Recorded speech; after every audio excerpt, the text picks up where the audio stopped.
Nos vamos a 1977.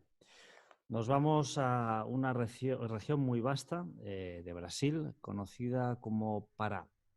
Ahí ya empiezan esa época a desencadenarse una extraña sucesión de visiones por parte de los habitantes de esa zona, muy misteriosas. Hoy analizaremos qué pasó concretamente en esa zona con una persona que está muy al corriente, que pudo pisar el terreno y que pudo entrevistar en primera persona a muchos de los protagonistas de aquellos extraños sucesos en 1977. Bienvenido, Pablo, y muchas gracias por estar aquí en Misterios Universales. Gracias a ti, querido amigo. Ya sabes que es un placer y además, como tratas siempre de forma muy seria todos esos temas, pues todavía mejor porque podemos centrarnos en casos tan espectaculares como el que vamos a hablar hoy. Y sin modestia, yo podría decir que quizás que sea la mayor casuística de todos los tiempos de la historia de la ufología concentrada en una sola región del mundo. Así es, y la verdad es que es un caso que además, Pablo, tú nos irás desgranando poco a poco todo cómo fue sucediendo, pero es uno de los casos que está más documentados porque incluso intervino el ejército. Creo recordar que todo empieza un 23 de noviembre sobre las 21 horas 30 minutos, cuando hay unos extraños avistamientos y se empiezan a reportar unas extrañas luces. ¿Cómo empieza todo el caso de Colares? En realidad es esa época que estás mencionando, la época en que realmente ya se desencadena un proceso prácticamente imparable durante más de un mes, pero previamente, ya en junio de ese mismo año de 1977, o un poquito antes, quizás en abril, en el estado, estamos hablando de Brasil, ¿no? Vamos a situarnos, amigo Artur, que estamos hablando de una región muy, Exacto. muy vasta, muy amplia, tal como comentaste, de la selva amazónica. Estamos hablando de la Amazonía brasileña. Zona también colindante con las Guayanas, ahí está el Estamos mar, hablando de esta zona, no se ve muy bien, pero de un estas, poquito más para arriba, sí, exactamente. aquí, más o menos, en esta zona. Colindante con la Guayana Francesa, Amazonía, estamos hablando que Pará y Maranhão, que son los dos estados ahí que forman ese bloque norte de la Amazonía brasileña, son muy importantes desde el punto de vista geoestratégico también, y desde el punto de vista de que ahí está la desembocadura del río Amazonas, para que la gente lo mentalice. La mayor desembocadura del planeta de un río, y donde se encuentra una isla muy misteriosa, que después hablaremos de ella, la isla de Marajó.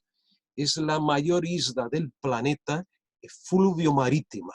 Claro, entonces una parte da para el río Amazonas, la desembocadura de él, y la otra hacia el Atlántico abierto. Es una isla gigantesca, tiene el tamaño de Suiza.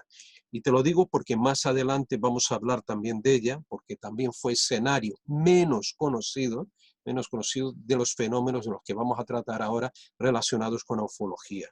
Pero volviendo a, como me preguntaste, ¿cuándo empieza? Empieza posiblemente en abril en el estado contiguo a oeste de Pará, que Pará es gigantesco, yo creo que tiene 1,000,000 y pico de kilómetros cuadrados. O sea, estamos hablando del doble de tamaño de España. Y Marañón un poco menos o quizás del tamaño de España. Territorios muy amplios, muy poco habitados, poblaciones indígenas, caboclos, como lo llaman allí, a los mestizos. Entonces, ¿qué ocurre a principios o abril del 77 en Maranhão? Hay una región muy, muy misteriosa cerca de la frontera de Pará, donde empiezan a ocurrir algunos casos de apariciones de luces de diversos tamaños, muy pequeñas, algunas pueden tener hasta 2 centímetros, solamente 2 centímetros de diámetro, y otras luces con 5, 6, 10 metros de longitud, más o menos, o de diámetro. En ese estado de Marañón, en el mes de julio, ya a partir de julio, empiezan a ocurrir cosas todavía más graves. Ahí ocurre un caso en que un campesino, vamos a hablar prácticamente de campesinos, de pescadores también en todo este programa, Artur. Y un señor llamado João Batista de Souza, que vivía en la región de Barra do Corda, en el estado de Maranhão, estado contiguo a Pará, que es el estado que vamos a tratar más adelante, de una casuística intensa. Este hombre está caminando por la noche y de pronto se encuentra con un objeto en medio de un camino que según él tiene la forma de un sombrero de paja. Este objeto es luminoso, de pronto se abre una puerta de este objeto y sale una criatura de poco más de 1 metro de altura, con lo que él consideraba una linterna en la mano, que emitía una luz violeta, de color violáceo, y en la otra mano llevaba una especie de una pequeña caja. Este ser, atención al detalle, Arturo, este ser, como te dije, bajo 1 metro de altura, llevaba un casco transparente con 2 antenas, y el cuerpo, atención, era completamente peludo. Este hombre, João Batista de Souza, ve esto, el objeto, o sea, el ser, con esa especie de linterna, le dispara un haz de luz, le lanza un haz de luz sobre su cuerpo, y este hombre siente que el cuerpo le flojea, las piernas le flojean, y desfallece. Se despierta al día siguiente, unos parientes lo recogen, se lo llevan a casa y pasa varios días prácticamente sin fuerzas, tirado en la cama.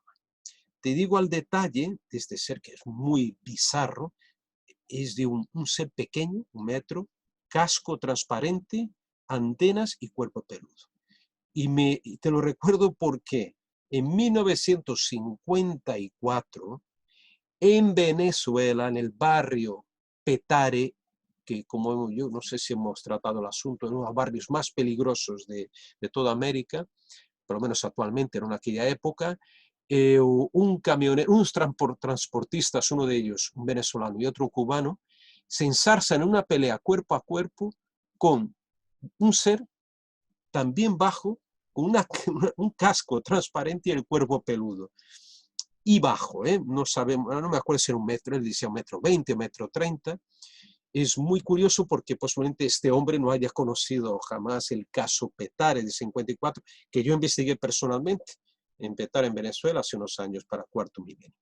Entonces, esa historia, digamos, una de las muy raras de humanoides, se da en Maranhão. Enseguida, ya a partir del mes de julio, de ese mismo mes de julio, empiezan a surgir en la frontera, ya del lado de Pará, en Viseu, porque allí todas las ciudades tienen nombre, Viseu, Bragança, son como un reflejo que los portugueses dejaron allí de sus ciudades portuguesas, que tú conoces aquí, claro, que todos conocemos, o casi todos, digamos, Bragança, Portugal, Viseu y todo esto, son ciudades con toponimia portuguesa. Empiezan a aparecer también cantidad de luces que se mueven por el cielo, que no son ni meteoritos ni estrellas, y llaman mucho la atención a la población. Pero lo más extraño, Artur, es que los primeros casos que se reportan, aparte de esas apariciones de luces de diversos tamaños, es que la población que está durmiendo, gente, campesinos, vuelvo a repetir, pescadores que duermen en sus casas, generalmente son casas muy humildes, muy pobres, son casas de adobe, que tienen aperturas, tienen muchas aperturas por donde entra la luz, se cuela incluso insectos, mosquitos, pues ven que entran rayos de luz de estos objetos que se acercan mucho a estas casuchas, y a través de estas aperturas, o es lo que por lo menos lo que piensa la población, o ellos ven un destello muy fuerte dentro de su habitación mientras están durmiendo. La gente allí no duerme en camas, duermen básicamente en hamacas, y cuando perciben ese destello, inmediatamente sienten que un dolor muy fuerte en alguna parte del cuerpo, generalmente en el pecho, sobre el pecho en las mujeres, sobre el pecho, en los hombres más bien por el cuello o brazos, sienten un ardor intenso, un punzón como si le hubieran dado digamos, un pinchazo en esa parte del cuerpo, y en algunos casos la persona desfallece, en otros casos se siente muy floja y incapaz de gritar, de moverse, siente una parálisis que puede durar incluso varios días. Y lo curioso, amigo Arturo, y ahí viene el nombre, ¿no? esas personas ven que en el lugar donde sienten ese pinchazo hay dos agujeros después de esta explosión de luz, o a veces también habla de un haz de luz concentrado, en otro habla simplemente de un destello, una luminosidad muy intensa, muy intensa. Bueno, lo curioso es que esos dos puntos tienen restos de sangre, pueden tener un poquito de sangre, presentan también una quemadura alrededor, una quemadura que curiosamente se cicatriza muy rápidamente, incluso al cabo de algunas horas empieza ya a cicatrizar. Y en algunos casos estas personas son atendidas por médicos, son llevadas o por sus parientes generalmente porque no había ambulancia en aquella región, a algún puesto de salud del gobierno y donde pueden pasar 1 o más días, vuelven a sus casas y algunas de ellas han quedado de por vida, digamos, con alguna secuela, con anemia, con cansancio frecuente. Y esos fueron esos primeros casos que ocurren en ese periodo, esos meses, en esa región de Viseu, especialmente de Bragança, en el estado de Pará, en Brasil. Pablo, bueno, tengo que decir que tengo la gran suerte de tener este libro, Las luces de la muerte. Bueno, es un libro que no se puede encontrar, se puede encontrar alguno de segunda mano. En Iberlibro, algún lugar así, exacto. Exacto, sí se puede comprar en formato electrónico en Amazon. Pero es un libro que ya sabes que a mí me gusta mucho más el papel porque, bueno, a mí me gusta subrayar las cosas, ponerle marcas, ponerle... Y la verdad es que es un libro fabuloso. Y tú lo titulaste Las luces de la muerte, esas mismas luces que entraban por las humildes casas de estos campesinos y llegaban a producir estas quemaduras, como tú bien dices, principalmente en el cuello y en el pecho. Pablo, tú estuviste allí y pudiste ver de primera mano estas personas que habían sufrido estas quemaduras. Em, Incluso me consta que a ese fenómeno se le llegó a dar un nombre, el fenómeno de los chupa-chupas, ¿no? Me parece, Sí, si no me equivoco. exactamente, porque de ahí viene, como la gente pensaba que le habían succionado, que habían chupado la sangre. Esa es la impresión que tenían porque básicamente, y en la mayor parte de los casos eran mujeres, ¿cierto? Porque las que eran atacadas, entonces, y sobre el pecho, el pecho izquierdo, básicamente era curioso, era el pecho izquierdo.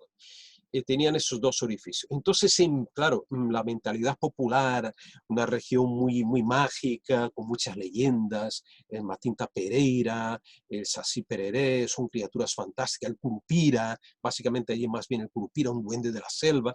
Todo eso, esa imaginación, claro, la gente imaginó que era alguna criatura sobrenatural que les chupaba la sangre.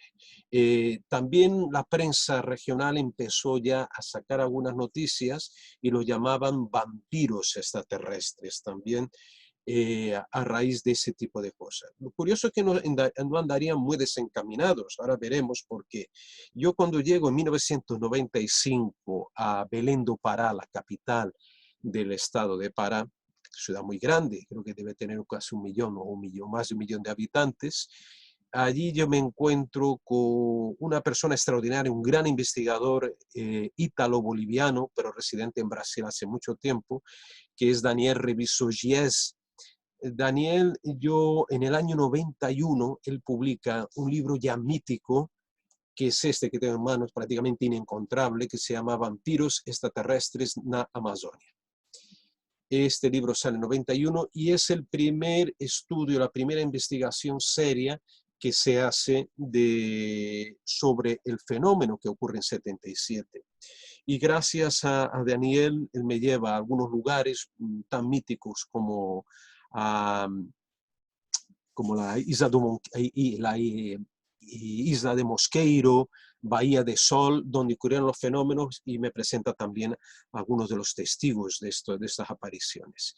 Y una de las personas al que él me presenta era muy importante, hasta aquel momento prácticamente muy poca gente la había entrevistado.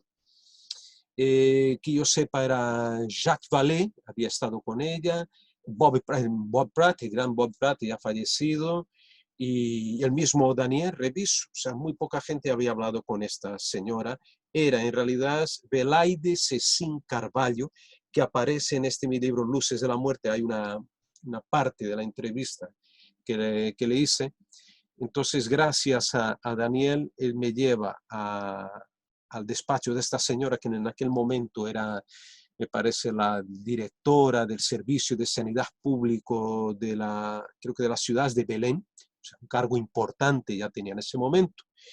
Y ella es protagonista de en primera fila de toda esa historia, porque ella en aquel 77 ella estaba en uno de los lugares donde más apariciones de este chupa, como lo llamaba, o de estas luces, donde se desplegaron de una manera brutal, incluso hubo muchos casos de agresiones del tipo que te comentaba. Era la región, la isla de Colares. La de Colares a poco menos de 100 kilómetros de Belém do Pará, y ahí fue, bueno, hubo una oleada gigantesca. Y esta mujer recién titulada, o sea, era además psiquiatra también, médica y psiquiatra. Ella empezó yo creo que tenía 23 o 24 años y estaba ya ejerciendo por primera vez la medicina en esas comunidades muy pobres de pescadores de la isla de Colares. Y es cuando ella misma confiesa haber atendido más de 80 personas, o más o menos 80 personas atacadas por estos objetos. Lo más impresionante que nos cuenta Belaide es que ella misma, aparte de atender a esa persona, llevó a por lo menos 2 personas, tuvo que llevarlas a ella personalmente a Belém do Pará, por carreteras terriblemente malas de aquella época. Mira, ahí está el mapa, muy bien. Ahora señalaremos, mira, está Colares, ahí perfectamente en el mapa aparece, y Vigia, otra ciudad también que fue escenarios de ataques. Entonces, ella misma llevó personalmente a 2 personas a un hospital de Belén, y esas 2 personas fallecieron. Una de ellas era una mujer de 45 años, el caso ocurre en septiembre de 77, que estaba posiblemente, ahí no me acuerdo exactamente si estaba durmiendo o si estaba haciendo alguna tarea doméstica en su casa, cuando entra por la ventana o por alguna fisura en las paredes de estas casas, entra un rayo de luz y ella siente inmediatamente quemazón en todo el cuerpo, quemazón, y siente muy, muy mal. Entonces Belaide no tiene condiciones de atenderla y es cuando lleva al hospital. Ella la deja en el hospital y después le informan que esta mujer fallece 8 horas después. Diagnóstico, autopsias no hubo. Diagnóstico era causas desconocidas. El segundo caso es de otra mujer de 72 años, que también, mismas circunstancias, una luz en el interior de la casa muy grande, había una luz fuera, posiblemente, y esta mujer de 72 años, que ya tenía problemas cardíacos, era hipertensa, también la lleva a Belén y muere allí al cabo. Yo creo que esa señora duró unos días más hasta fallece. Hubo otros casos, pero de un pescador, pero ese ya no lo atendió directamente, era un pescador que en octubre del 77, también con quemaduras en el pecho, acaba falleciendo. Y todavía por encima hay un caso descubierto por Daniel Reviso Gies, mi amigo, ufólogo y biólogo además, es un tipo muy culto, muy preparado, Daniel, que es biólogo. Es un caso de un aborto que ocurre en octubre del 77, que él mismo investiga, de una chica de 17 años, de Silvia María Trindade, que estaba embarazada de 5 meses y por la cuestión de la luz que le enfocaba, ¿no? Ella acaba perdiendo al bebé. Entonces estamos hablando que son casos muy, muy serios, amigo Artur, de ataques. Aparte, Pablo, una pregunta, porque a mí por las investigaciones que yo pude hacer, me consta que Daniel Reviso también pudo ver en primera persona estas personas con estas marcas, principalmente a la altura del cuello, y que parecían también unas marcas producidas por una cierta, como si hubiera habido ahí una radiación, es decir, que él, bueno, por lo que me consta, él pudo ver también en primera persona todas estas heridas, que eran heridas físicas que se producían y que estaban presentes ahí en los cuerpos de estas personas, que también esta doctora pudo revisar. Sí, de hecho, él, tanto Daniel como la doctora Belaide, hablan de posibles efectos de radiación y concretamente Belaide habla del cesio, del cesio, no sé si es 137, esta partícula subatómica, que hubiera actuado, ¿no? O sea, estamos hablando de un compuesto, ¿no? De un producto, ¿no? Radiactivo, un subcompuesto radiactivo que es el cesio. Si no me equivoco, vuelvo a repetir, es 137. Claro, muy raro, ¿no? En aquel momento que hubiera en aquella región, ¿no? de Pará, algún arma, digamos, con estas características, ¿no? Que pudiera enfocar determinada energía, ¿no? De radioactividad hacia un punto, y es cierto, ¿no? En el caso, yo mismo, por ejemplo, cuando hice el viaje por la Amazonía, yo navegué, me fui desde Belém do Pará hasta un pueblo, una ciudad, un pueblo más bien, llamado Alenquer, que creo que está a más de 700 kilómetros, es por el río, está a orillas del río Amazonas, en dirección a Manaus. Hice ese viaje en una barca. Este es el caso de Aurora, este caso es muy conocido, que está enseñando en la fotografía. También este caso, algunos médicos más escépticos creyeron que ella misma se autolesionó provocando estas heridas. Aquí son varios puntitos, ¿no? Otros dicen que no, que el caso de ella es real, es auténtico. Pues en este viaje que hice hasta Lenquer, yo llego allí a la ciudad y descubro otro caso, hasta entonces inédito por lo menos, de un posible aborto, ¿no? A través de un médico, el doctor José Monteiro.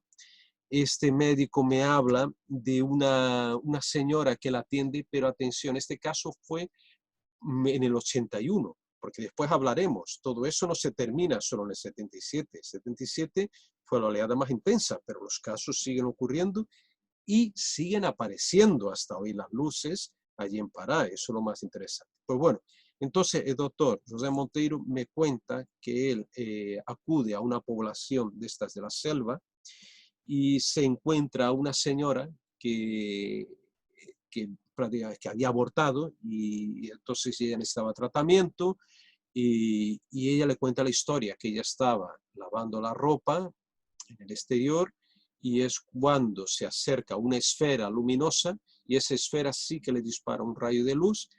Ella, lo típico, desfallece y cuando se despierta ya empezaba el proceso de aborto, ¿no? Este aborto provocado, ¿no? Por esta luz. Este caso lo describo también, me parece, ahí está en Luces de la Muerte. Pero hay una serie, a lo mejor me ibas a preguntar, o me adelanto, Artur, a una pregunta sobre las investigaciones de Belaide en relación a las secuelas, a lo que ella verifica, porque claro, es la persona que más casos investigó, ¿no? O trató de personas, estamos hablando de 80 personas. Ahí está la doctora Belaide. Y después te comentaré también un caso, una cosa curiosa, porque ella fue testigo también de una aparición. El tema es que ella recoge datos médicos, claro, de todas estas personas atacadas. La mayor parte de ellas sobrevive y entonces ella percibe que ella hace un cuadro clínico en que las heridas, estos dos puntitos o las quemaduras, supuestas quemaduras, tienen una cicatrización muy rápida, algo muy anormal. Al cabo de algunas horas ya empiezan a cicatrizar. Otra cosa curiosa, en las zonas quemadas hay pérdida del folículo, o sea, pérdida de la raíz del pelo, y no vuelve a crecer más pelo en esa región quemada. Realmente las quemaduras no son muy grandes, pueden ser de 2 centímetros hasta un máximo de 12 centímetros de longitud, las que son más largas, otras son redondas.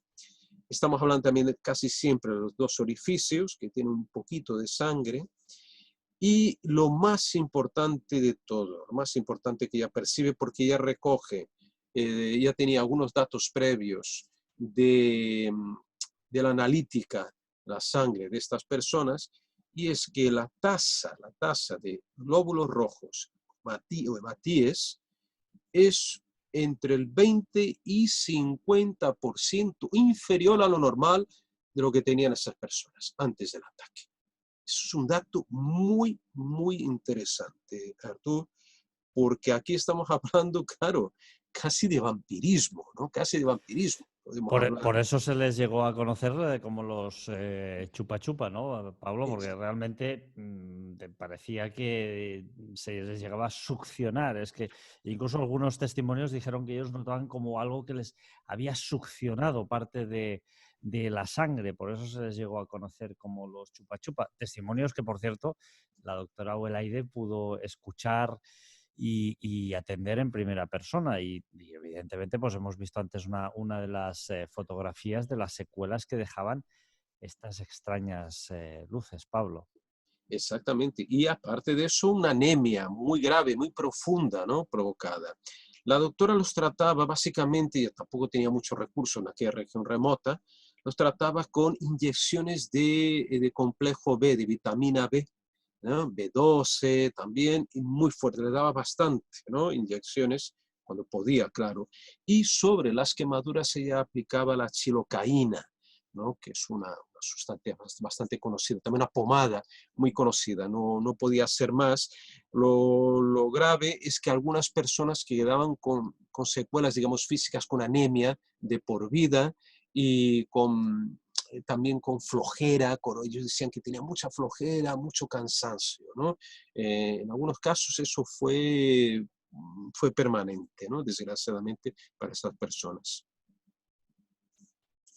Pablo, hemos hablado bueno, hasta el momento hemos visto que hay una doctora que analiza una serie de casos que están, pues son personas que están siendo atacadas por unas misteriosas luces que traspasan las endebles ventanas y paredes de sus humildes moradas, pero se empiezan a ver cosas más extrañas en el cielo. Se empiezan a ver formas cuneiformes, Ujú. empiezan a ver una especie de, en noviembre del 77, como vemos vemos aquí, no sé si se ven muy bien Qué buenos tus dibujo. dibujos, Arturo. Bueno, Genial, ¿eh? no Muy muy buenos, buenos. pero Qué para el bueno. caso se empiezan a ver una especie de, mm, de objetos de 1,50 m de diámetro, con una cúpula transparente por la parte superior, dos tubos separados entre sí y con una forma oval y un círculo rojizo en la parte inferior. Y además que se avistaban claramente de una forma inconfundible por los testigos. De hecho, bueno, mis dibujos no son muy buenos, pero se recogen muchísimos dibujos y en ese punto, Pablo, interviene el ejército. Ahí vamos, exactamente. Esa es una parte muy importante y una parte que, digamos, oficializa, ¿no? el fenómeno. Y ya cuando la situación, y tú hablaste de las formas, es verdad que cada vez más, y a partir especialmente de julio, más bien de septiembre, las formas de los objetos se diversifican, ya no son simples luces, ya no son destellos, ¿no? Ya las formas son muy complejas. Se llegan a detectar o a registrar más bien entre 9 y 13 formas distintas con muchas variaciones. Pero la situación llega a ser tan calamitosa, especialmente en la región entre Viseu y Colares, que los alcaldes que las personas ya empiezan a entrar en pánico, por las noches asustadas, se reúnen en casas comunales o en algún lugar, una casa más grande, para dormir juntas, digamos, por el miedo provocado de que pudieran ser atacadas. Entonces, aparte de esto, los mismos alcaldes convocan a esta gente que por la noche hagan vigilias nocturnas con cacharros, dando golpes a las ollas, lanzando cohetes, o sea, fuegos artificiales, haciendo ruido, en fin, porque ellos creían que de esa forma también podían espantar a estos objetos, a estas luces, a estos chupas, como se llamaban, ¿no? Era un ambiente ya prácticamente de pánico el que se había generado a raíz, bueno, con una base real, porque realmente había ataques, esas personas no podían hacer nada cuando es que no, los parientes o personas que estaban a su alrededor lo veían. O sea, que estabas durmiendo a lo mejor el marido, la mujer, y atacaban solo a la mujer. Solo en una ocasión me parece que hubo un ataque doble, tanto al matrimonio, pero otras personas de entorno lo veían. Entonces, esa situación de pánico hace con que los alcaldes llamen a las autoridades del Estado primero y en consecuencia el Estado habla con el ministerio, con los ministerios de Brasilia, la capital de Brasil, y en ese momento ellos, entonces el Ministerio Público convoca a la FAB, la Fuerza Aérea Brasileña, para que cree una comisión investigadora de estos casos. Vamos a ver, aquí hay una cosa muy importante, muy importante. Cuando se realiza lo que más tarde se llamaría Operación Plato, como la titularía el jefe de esta comisión, de este grupo, el tema no era tanto investigar ovnis, objetos extraterrestres. No había, por lo menos por parte de la Fuerza Aérea Brasileña, no había ese concepto, no había esa idea. La cuestión era que por aquellas fechas, vamos a recordar primero, vamos a contextualizar para que los oyentes del programa, amigo Artur, sepa qué ocurría en Brasil. 77 Brasil estaba sumido en una dictadura militar y en lo que ellos llamaban AI-5, Acto Institucional número 5, que era un decretazo de estos brutales, donde se decía que todo quedaba bajo control, todas las instituciones públicas, de los militares y que podían hacer lo que quisieran, en otras palabras. Practicar torturas, practicar acciones de ataques, podían entrar tranquilamente en tu casa sin pedir permiso, llevarte y desaparecer contigo. Hubo unos cuantos miles de desapariciones también en Brasil en ese momento, y todo que oliera un poco a izquierdas, bueno, ya no te digo a comunismo, era cosa del demonio y era reprimido duramente. Entonces, esa es la situación, vivía la dictadura y en aquel momento se creía, la primera impresión que tuvieron los militares de la FARC es que había un movimiento guerrillero de guerrilla, de izquierda, obviamente, comunista, en aquella región.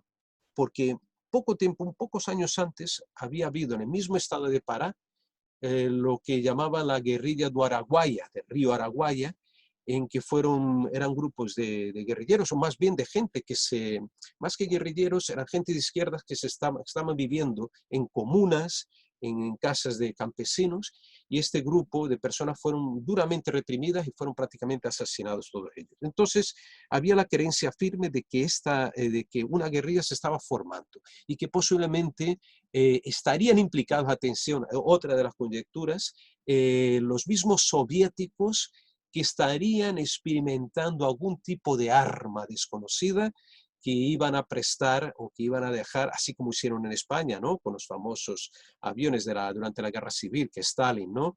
Se dio, o más bien vendió, ¿no? a España. Algo semejante ellos pensaban los militares en aquella región. Esa era la idea.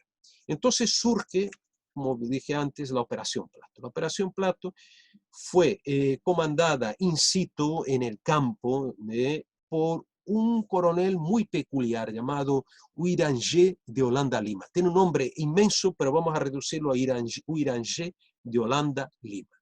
Este hombre era un hombre muy culto, hablaba varios idiomas, era un tipo que pertenecía a un sector dentro de la aeronáutica brasileña, que era el servicio secreto, el servicio de información de la FAB, de la Fuerza Aérea. además era un tipo muy preparado porque había participado en varias misiones especiales de selva para combatir a contrabandistas, para contactar con indígenas. Era un tipo que se conocía muy bien aquello, pero al mismo tiempo era un tipo muy oscuro, porque había participado en el proceso de represión, participaba de represión de varios grupos políticos y de todo aquel, incluso la misma prensa. Ahora te contaré por qué.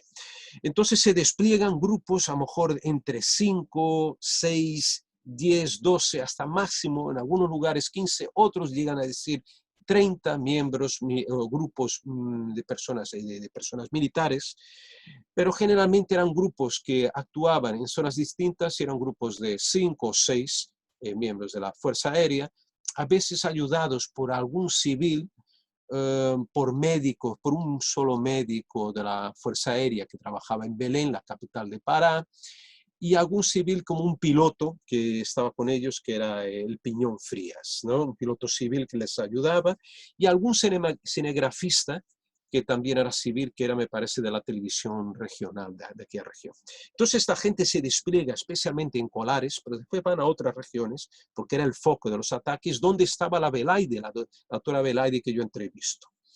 Es curioso porque yo tuve la oportunidad de hablar con el coronel Huiranger de Holanda, antes que se hicieran famosos, ahora ya veremos por qué, pero me lo dio, el contacto me lo dio Daniel Reviso, pero no quiso, en aquel momento, en el año 95, él no quería hablar sobre el tema. Llegué a contactar con él por teléfono, él vivía en Río de Janeiro en aquel momento, pero bueno, ahora lo que vamos a contar lo descubre también, fue gracias a una entrevista de Ademar Jebaer, el director de la revista UFO, uno de los mayores investigadores de toda América Latina y posiblemente del mundo. Ademar Jebaer consigue en el 97 hacer una entrevista, y es lo que te voy a contar ahora, viene en parte de esa entrevista que le hace Jebaer, en que revelaba él que ellos se desplegaban, por ejemplo, estaban en Colares, tenían ahí cámaras fotográficas, llevaban cámaras con teleobjetivos de 300 milímetros hasta 1000 milímetros,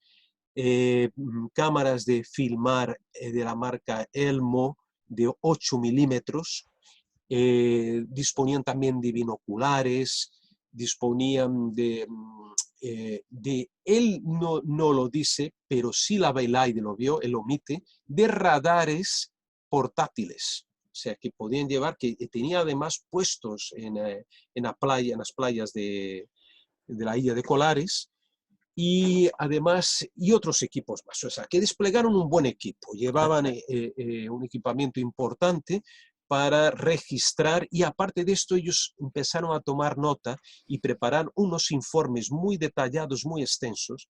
Algunos dicen que son hasta 2000 folios de informes recogiendo los ataques o los avistamientos de ovnis por parte de la población, y ellos mismos, para mejor me preguntara, fueron también testigos de estas luces, claro. Sí, además, Pablo de Holanda él mismo manifestó que su misión básicamente era dilucidar qué es lo que estaba pasando con aquellas luces, que los locales llamaban las chupa chupa, y que además, bueno, él pudo recoger diversos testimonios e incluso llegó a decir que esas personas parecen ser sinceras y, bueno, algunos, pues de alguna forma, él había captado el terror en sus rostros porque claro, tenemos que poner en contexto a los oyentes del programa de que esto sucedió en una zona rural, en una zona que en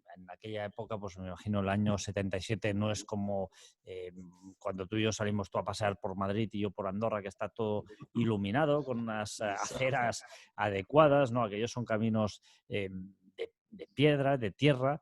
Claro, estamos en Brasil, en zonas húmedas, en zonas muy densas, y evidentemente pues ahí no hay prácticamente no llega la luz. O sea que, y además estamos hablando de personas que están acostumbradas al campo, que saben cuando hay un animal que está escondido en la maleza, saben identificarlo, y saben cuando hay una estrella fugaz o cuando hay una estrella que está volando en el cielo, saben discernir y separar completamente estas cosas. Y además estamos hablando de que si hubieran sido, pues, por ejemplo, luces de aviones o helicópteros, en el año 77 pues hubieran generado un ruido bastante importante, cosa que no fue el caso, porque además los testimonios decían que esas luces además no hacían ningún tipo de ruido, ¿eh?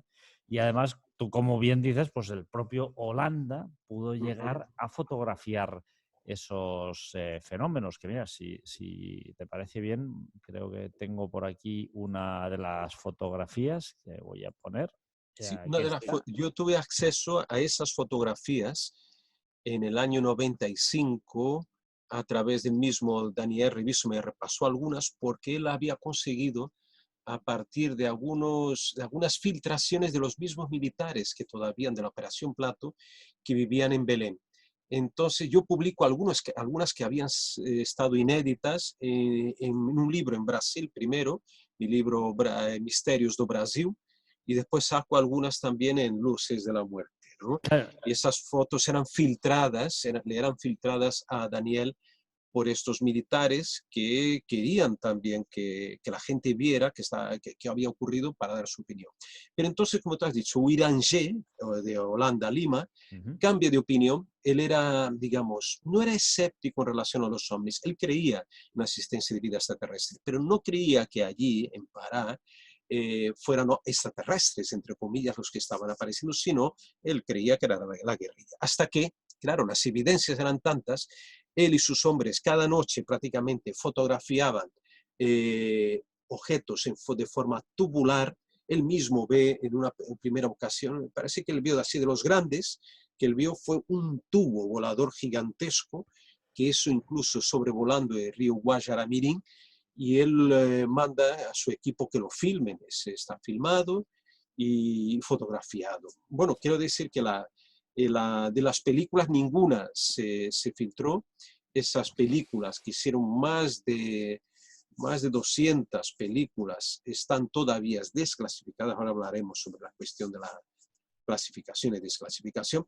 Pero estos ovnis, bueno, quien los veía, los filmaba. Y una de las ocasiones más potentes, o sea, dime, Arturo, Sí, ¿qué iba a te quería decir, Pablo, que, bueno, en primer lugar, me parece increíble que pudieras hablar con Holanda. Después nos aclararás cómo acabó el pobre señor.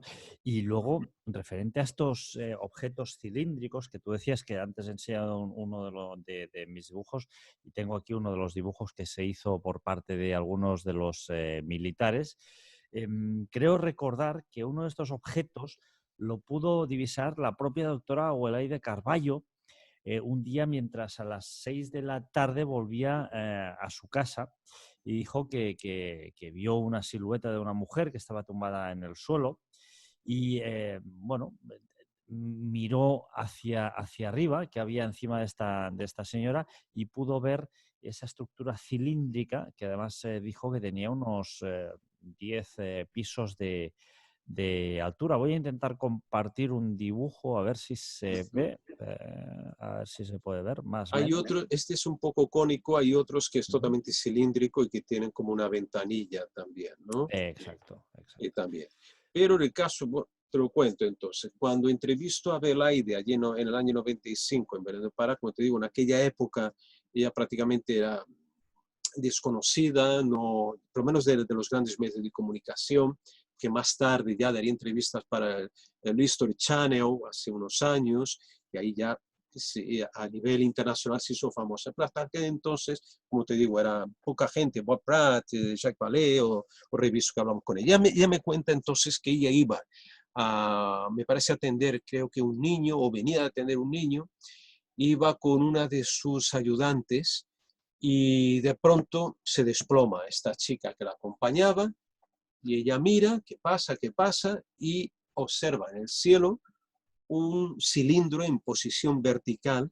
Ella lo describe con una apariencia de metal muy pulido, plateado, muy bonito, dijo, un metal muy limpio, ¿no? Ella explicaba, muy plateado.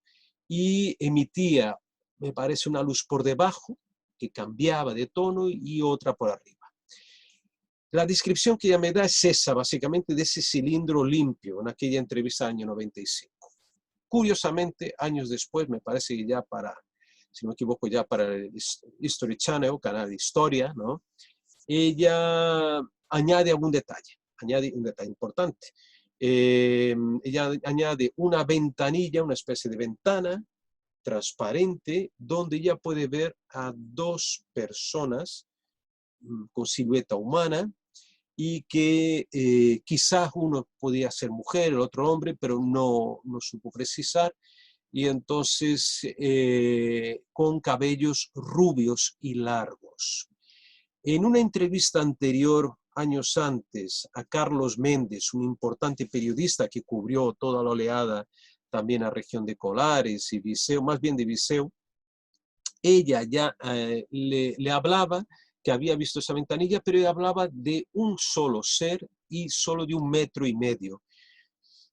Es muy raro, te lo digo, porque a pesar de toda la credibilidad que debemos dar también, porque esta mujer vivió la situación, yo creo que, claro, con el tiempo, Belaide, posiblemente, no sé exactamente, vamos a arriesgarnos para ganar un poquito más de notoriedad, aunque no lo fuera necesario, añadió algún detalle. O al revés, a lo mejor me lo ocultó en aquel momento por vergüenza, por no querer contar este detalle, ¿no?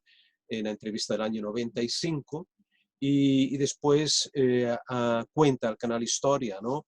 Estos dos seres. Pero ahí hay una contradicción, claro, porque si es para contar la verdad, que hubiera contado a Carlos Méndez, ¿no? Que no le hubiera contado que había visto solo un ser de 1,30 m y después ya hablaba de unos seres que los veía a partir del tórax hacia arriba, o sea que no podía determinar muy bien el tamaño de ellos, ¿no? Y no podía decir que tenía 1,5 m.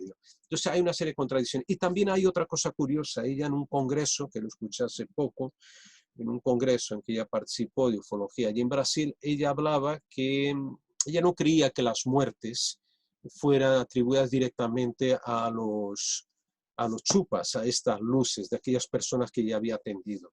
Algo que me parece muy raro, ¿no? Porque, claro, ella dice, no, pero las personas estaban enfermas, entonces a raíz de que eran hipertensos o que tenían problemas cardíacos, murieron, a lo mejor del susto o algo así, pero bueno, de todas formas, por más, digamos, por menos intención que tuvieran estos objetos, estos aparatos o estos seres, ¿no? Acabaron provocando una muerte, ¿no? Porque estas personas estarían enfermas y realmente pudieron haber desencadenado ya la enfermedad o un ataque cardíaco o cualquier otro tipo de enfermedad, ¿no? Pablo, tú nos explicabas que estos militares parece ser que trajeron material de todo tipo, cámaras fotográficas, anteojos, etcétera, etcétera, y trajeron radares. Una de las cosas que dijo de Holanda es que ellos habían cotejado las señales que habían captado los radares con las horas y los testimonios que habían recogido de aquellas personas que habían visto esas luces y que además cuadraban con esas señales que habían captado esos radares de las fuerzas aéreas. Todos sabemos que estos radares son radares digamos, muy precisos. Además, él recoge el testimonio de un tal Luis, que era un señor que trabajaba recogiendo barro para alfareros, cuando Ujú. vio algo increíble al lado del río Jari. Además, de Holanda lo entrevistó y este señor contó que él estaba cazando y que vio una luz muy intensa que proyectaba un haz de luz hacia el cielo. De repente, y también como han dicho otros testigos, él pudo ver una especie de ser con forma humana que caminó hacia él con una linterna, con una especie de linterna, y que este ser le apuntó con esa luz y le disparó una especie de rayo rojo con esa linterna, pero no Exacto. le alcanzó. Este señor, claro, dijo que quedó aterrorizado, este tal Luis, y que lo que hizo es esconderse en esa hamaca. Este testimonio eh, lo recogió de Holanda también. O sea que este militar también no solo filmó todas estas luces, sino que además cotejó estos testimonios y además lo hizo muy bien porque lo cotejó también con esos radares tan potentes que tiene el ejército. Exactamente, mira, te confirmo todo eso que has dicho, amigo Artur. Además, yo intenté localizar a Luis Pereira Rodríguez, pero fue imposible, habían pasado ya unos cuantos años, posiblemente me dijeron que ya no estaría por allí, por aquella región, pero hay un detalle curioso y está en el informe realizado por Wiranger, como tú has dicho, él fue el que le entrevistó directamente a este Luis Pereira, ¿no? Él habla que este humanoide sale de esta luz flotando en el aire, una característica que aparecía ya en otras apariciones también, de humanoides, poquitas, pero había, de humanoides, como hemos dicho. El humanoide sale flotando el objeto con los brazos abiertos. Hay una versión de que posiblemente no fuera una linterna, de que el haz de luz rojo salía directamente de su mano,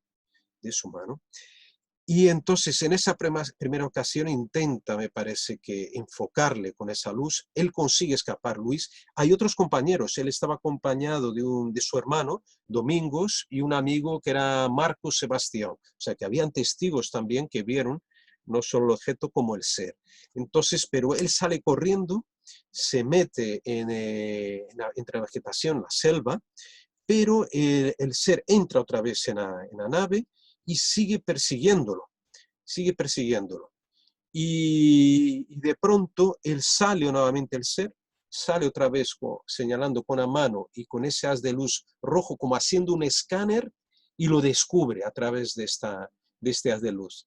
Y en ese momento, entonces, me parece que el ser entra otra vez en la nave y ahí sale volando una vez, ¿no? Y este hombre sale despavorido, bien, se encuentra otra vez con los amigos y tal, y cuenta a posteriori la historia a Biranger. Hay otro caso también de menos conocido, déjame ver cuál es. Ah, sí, el de caso de José Benedito dos Santos. Ese caso lo recogió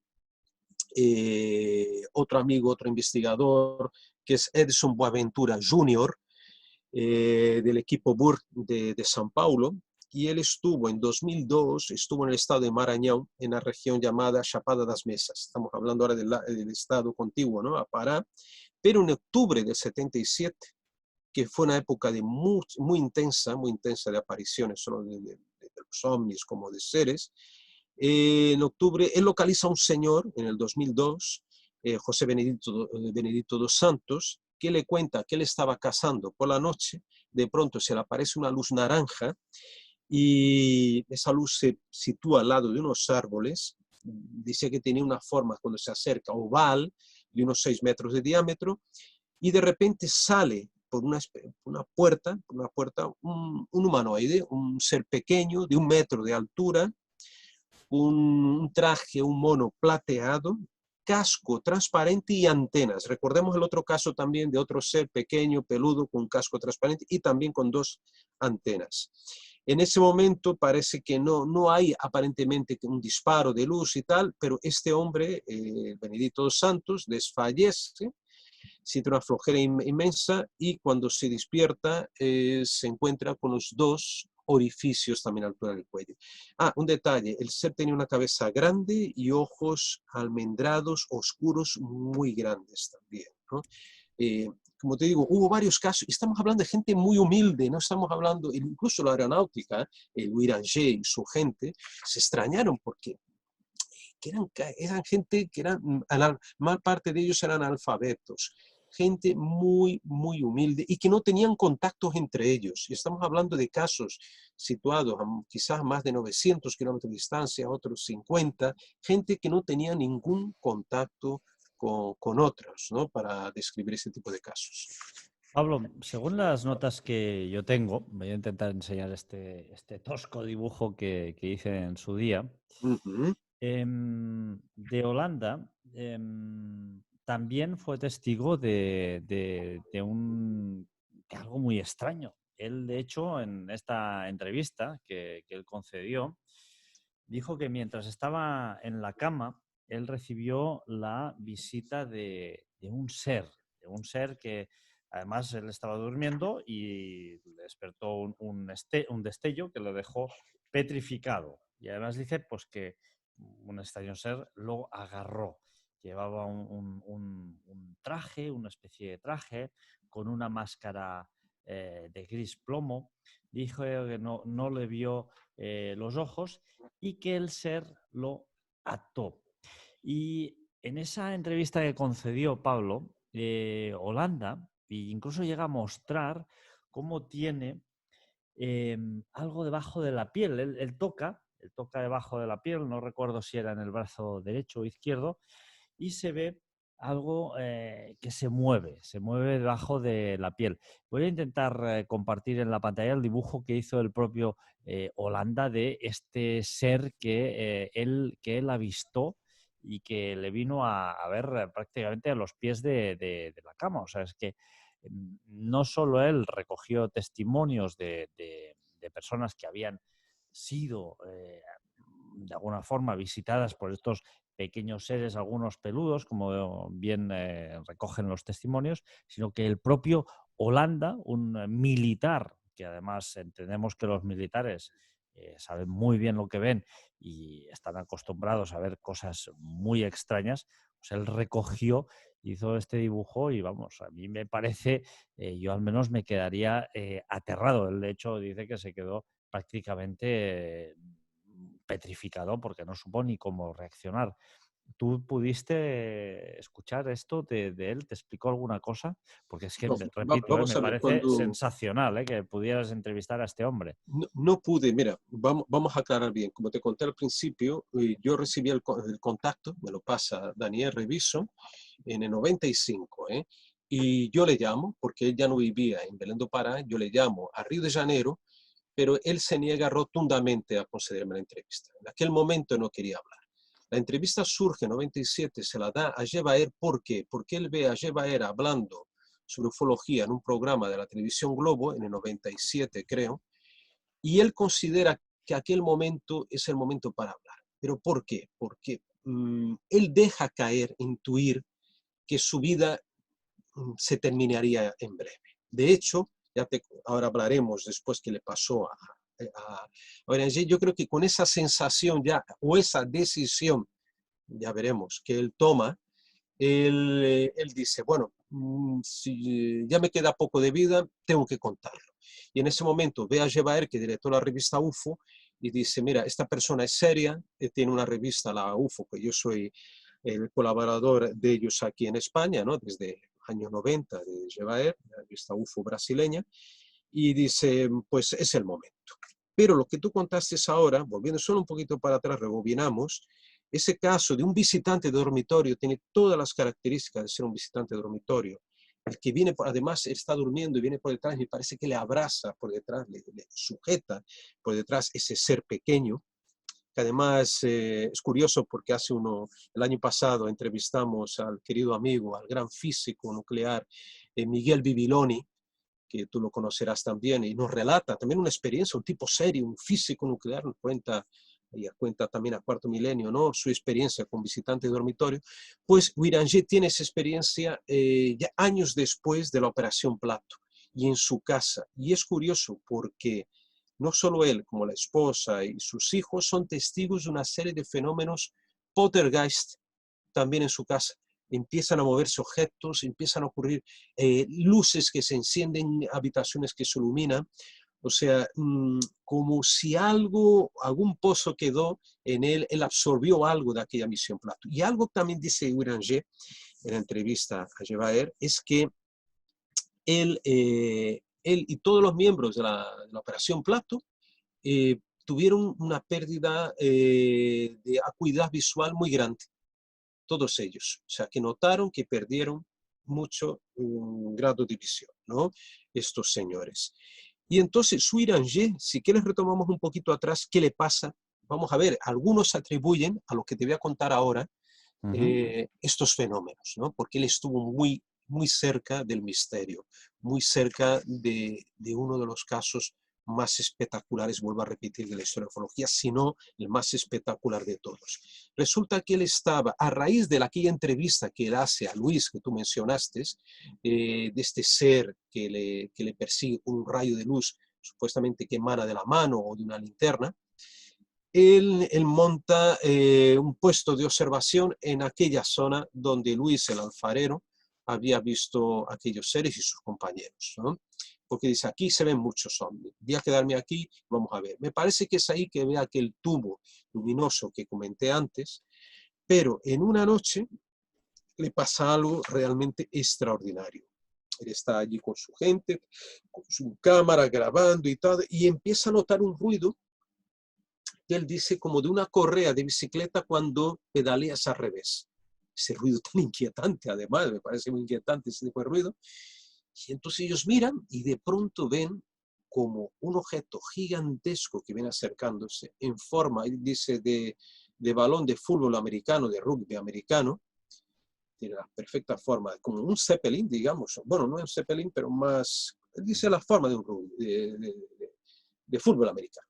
Transparente, me parece que en un primer momento emitía una luz azulada, no me acuerdo de memoria, y que tenía esa luz, era una luz tenue, pero al mismo tiempo, digamos, que percibía bien el objeto, que percibía ventanas, como si tuviera una serie de ventanillas interior, alrededor, y transparente.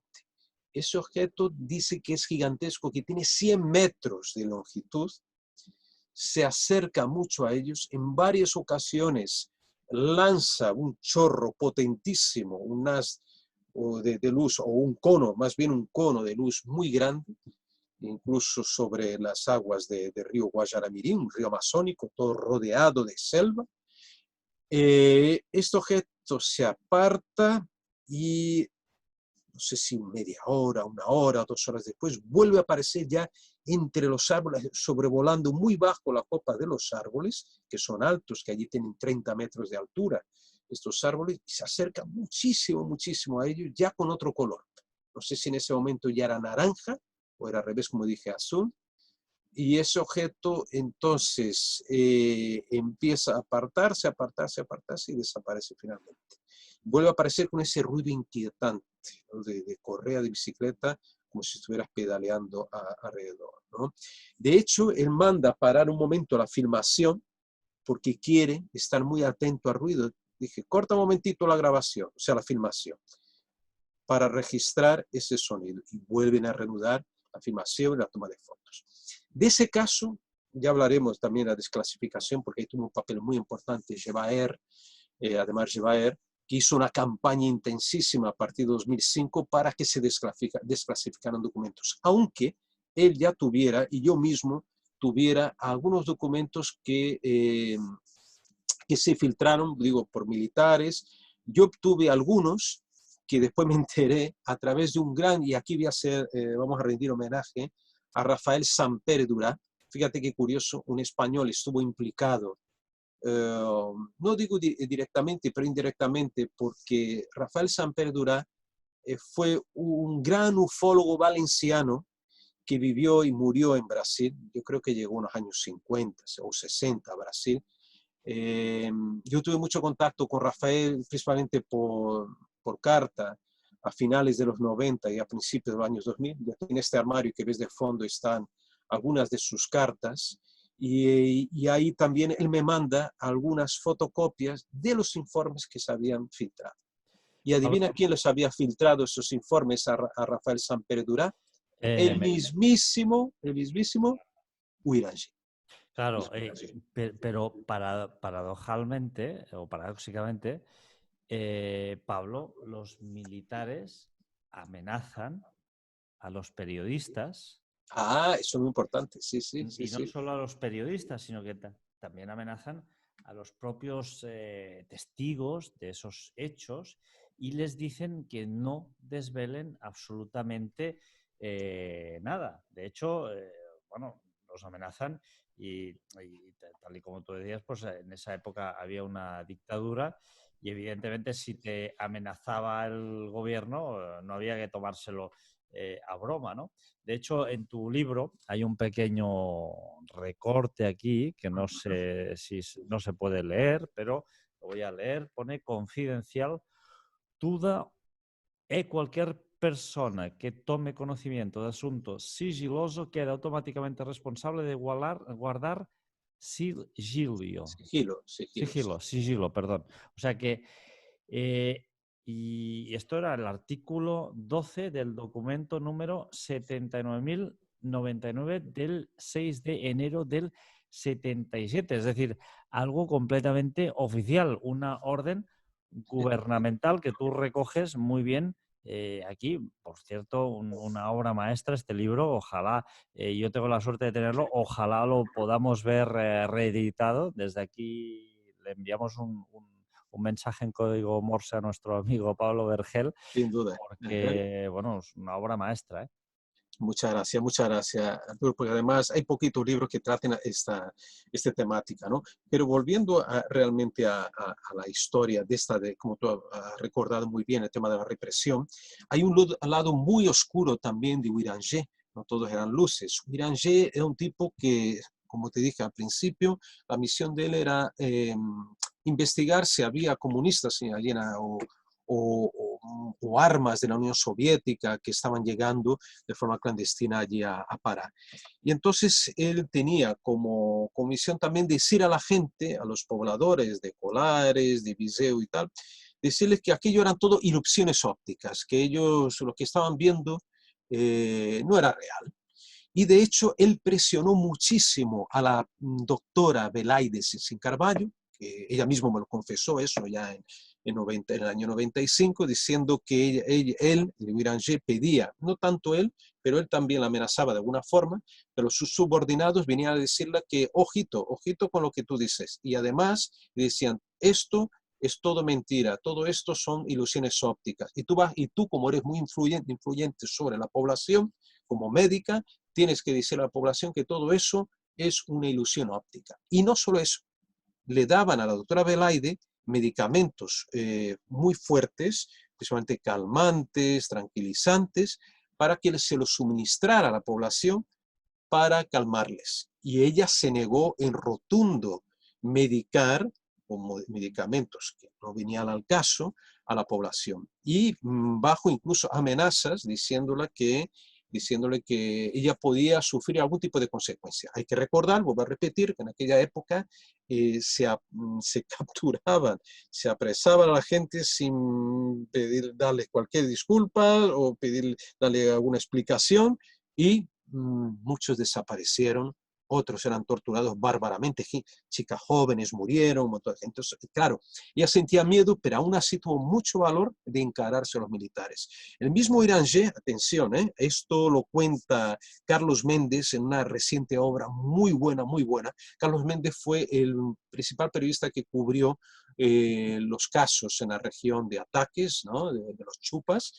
Y Carlos lanza un libro, me parece que el año pasado, por la colección de la revista UFO de Jebaer, libro imprescindible para cualquier periodista también, donde él narra que él acudía porque le llamaban por teléfono los alcaldes, él tenía muy buena relación en todo estado, llegaba al lugar, entrevistaba a la gente, pero se topaba, ahí es cuando él se descubre que hay una misión, porque eso fue secreto, la Operación Plata no fue en abierto, fue una misión secreta. Y entonces cuando él veía a los militares, y entre ellos su Iranger, que ya lo conocía de mucho tiempo, dijo, ¿qué hacéis aquí? Dije, no, aquí tú no vienes a entrevistarnos. Tú cállate, no debes hablar nada sobre esto y cuidadito porque te puede pasar alguna cosa. Entonces, bajo estas amenazas, aún así, Carlos Méndez siguió investigando.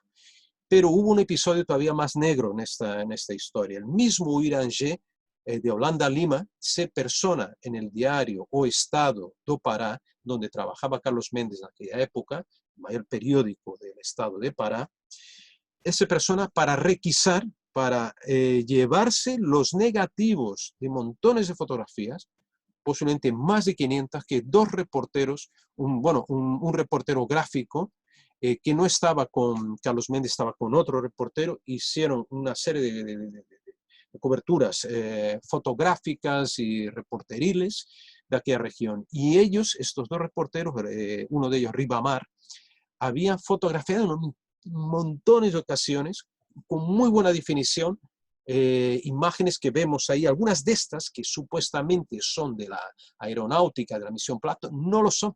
Son imágenes confiscadas por el mismísimo Uranger, amenazando al director del periódico, diciendo, mira, aquí nosotros somos militares y tienes que obedecernos, ¿no? Esas imágenes tienes que darnos el negativo y todas las imágenes. Desgraciadamente, el supuestamente mismo director entregó esas imágenes antes que los fotógrafos o el fotógrafo de Ribamar pudiera esconder los mejores negativos o llevárselos. No hubo tiempo y entonces algunas de esas fotos que sí fueron publicadas, otras no. Los negativos estarán ahora mismo en algún ministerio en Brasilia todavía clasificadas, ¿no? Entonces esa la parte más oscura. Pero si quieres te cuento también un personaje, que yo te lo comenté antes de la entrevista, amigo Artur, un personaje realmente de película, que tiene algo de español en toda esa historia, un personaje que es aterrador, yo diría, y que estuvo involucrado directamente en toda esa historia. Así es, Pablo, porque desde luego tú, como buen investigador, no pones nunca nada, ningún dossier definitivamente le echas el cierre y la llave, sino que lo vas persiguiendo y vas obteniendo nuevas noticias. Y hoy nos vas a explicar eh, que has encontrado más datos, ¿no? Más datos de un personaje, como te digo, que yo buscaba información hace años, que es el padre Alfredo de la O. Alfredo de la O, un apellido muy castellano, ¿no? De la O. Y este hombre, quien primero me cuenta sobre él es la misma Belaide. Belaide me cuenta, Pablo, había un personaje muy oscuro, tipo muy raro, que era un cura, que era norteamericano, pero según algunas informaciones, este hombre había nacido en El Paso, en el Texas, Estados Unidos, que yo estuve allí, está en la frontera con el estado de Chihuahua, México, ¿no? Pero ya en Estados Unidos, y que este hombre posiblemente tenía algo de sangre española. ¿Por qué? Porque la madre era libanesa y el padre era español. Y Alfredo de la O, entonces, él nace en Estados Unidos, se cría en Estados Unidos, y allí llegó a ser hasta sheriff de una pequeña población de Texas. Este hombre, cuando un arzobispo brasileño que vivió en Estados Unidos que era arzobispo de Belém do Pará, se va a Estados Unidos, conoce a Alfredo de la O y le llama para que venga a Brasil a trabajar allí, bueno, estar como impartir su sacerdocio, ¿no? Entre las poblaciones más desfavorecidas, entre ellas de Colares, que es esta zona que estamos hablando desde el principio de gran actividad. Entonces, este personaje tan curioso, él es uno de los testigos principales y que ayuda mucho. Curiosamente, es el que más colabora con los militares, hace muy buenas migas con Uranger, también con el sargento Flavio, que era otro personaje importante en toda esa historia, apenas hemos hablado de él, que también recogía los casos.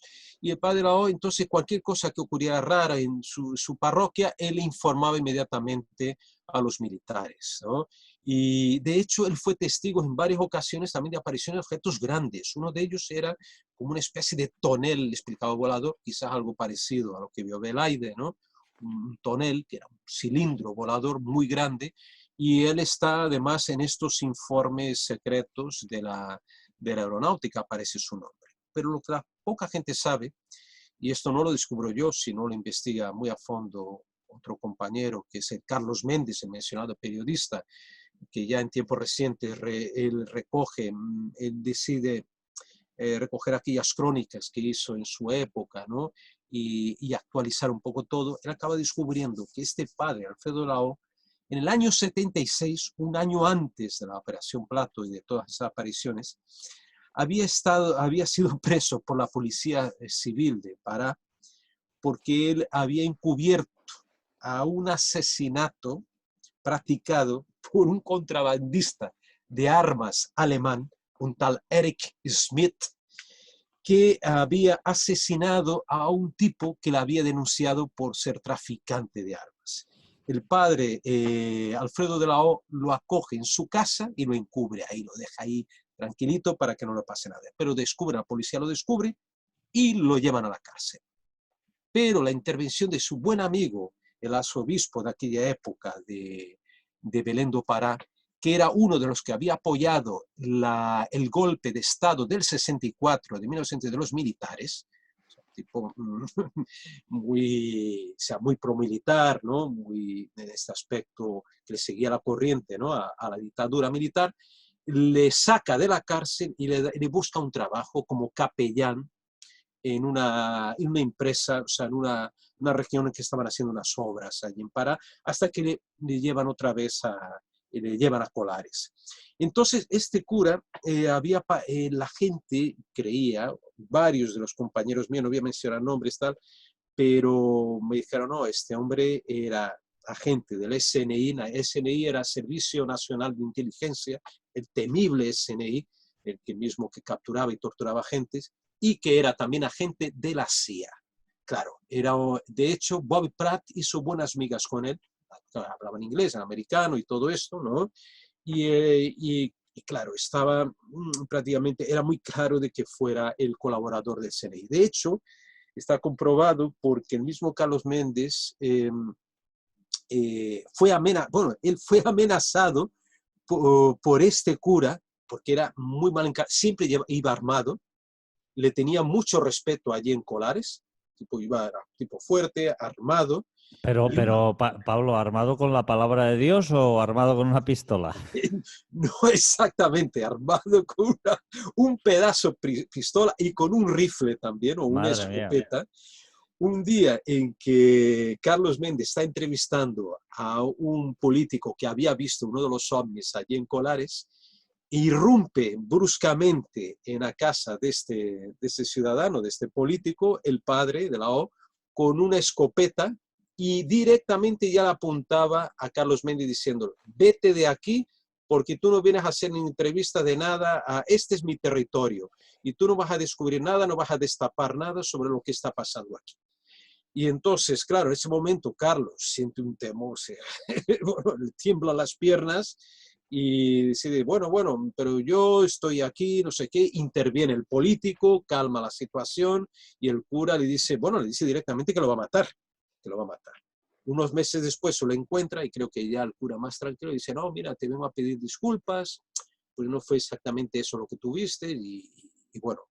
Pero la otra cosa que descubre ya Carlos Méndez años más tarde, es que en el año 81 este cura, o sea, que está clarísimo de que él participaba del servicio de inteligencia y de la CIA seguramente, él estuvo implicado en un episodio muy rocambolesco en que se acusaron a dos curas franceses de izquierdas, gente que estaba muy relacionada con el pueblo, ¿no? Los acusan de izquierdistas, de comunistas oscuras y son arrestados. Pero son arrestados por intermediación de él, porque el padre de la O va a territorio de estos curas y sin ninguna autorización empieza a hacer misas en esta zona de Pará, del sur de Pará, y él simula estar enfermo y estos dos curas franceses lo recogen, lo cuidan y al día siguiente aparecen los militares y arrestan a los curas. Y el padre, en las declaraciones después de los militares, el padre les acusa de haberle drogado, pero atención, que haberle drogado con caipiriña, con una caipiriña. O sea, y que la acusación parte directamente, o sea, del padre Alfredo Raoz. Abro ese paréntesis, ¿no? Porque me parece un personaje tan curioso metido en esa historia, ¿no? Pero bueno, más positivo fue el Rafael Durá, como va a repetir, que tenía documentos, fue uno de los primeros a tener documentos, que después me lo pasó, también que los tengo aquí, de la Operación Plato, y que fue el primero que saca a Uiranger una información muy curiosa, porque le pregunta a Uiranger, ¿qué tú crees que ¿a qué vienen estas criaturas? ¿A qué vienen esos seres? ¿O qué vienen estas naves? Y Beranger, ya pasado algunos años, él se metió muy a fondo, muy a fondo, muy a fondo en esa historia. En sus reflexiones dice, mira, yo en mis años de juventud, yo atendí a muchas comunidades indígenas, yo bajaba, caía en paracaídas, era una unidad de paracaidistas, llegaba a aldeas aisladas en indio y teníamos mucho cuidado, que vete a saber si es verdad, de no contagiar a los indígenas porque ellos no tenían anticuerpos, no tenían defensas, ¿no? Entonces, a partir de ese elemento, él establece que los seres venían a recoger material genético, posiblemente la sangre de estos campesinos, de estos pescadores, para elaborar una especie de suero o anticuerpos para evitar que estos seres contrajeran alguna enfermedad transmitida por los humanos. Esa era la hipótesis, vamos a ver, podemos creer que es descabellada y tal, pero dentro de su lógica intrínseca, la de Beranger, a raíz de esa experiencia que tuvo los indígenas, él hizo esta comparación.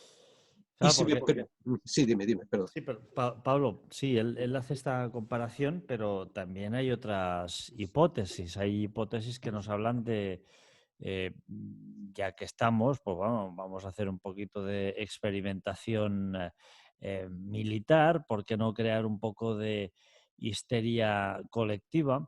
¿Por qué no de paso insertamos algunos experimentos químicos?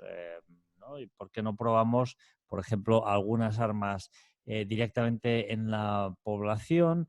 Planificamos ataques, porque además hay algo que es muy curioso y es que se repiten muchos patrones de ataques de seres extraterrestres, de extrañas luces, y es que nos atacan siempre en el momento más delicado, que es cuando estamos inmersos en ese sueño, ¿no? Que es cuando somos más delicados, más vulnerables, más, de alguna forma, claro, cuando tú estás dormido no estás consciente de que estás dormido, estás descansando y si viene alguien y te pega un tiro o te clava un cuchillo, pues poca cosa vas a poder, a poder hacer.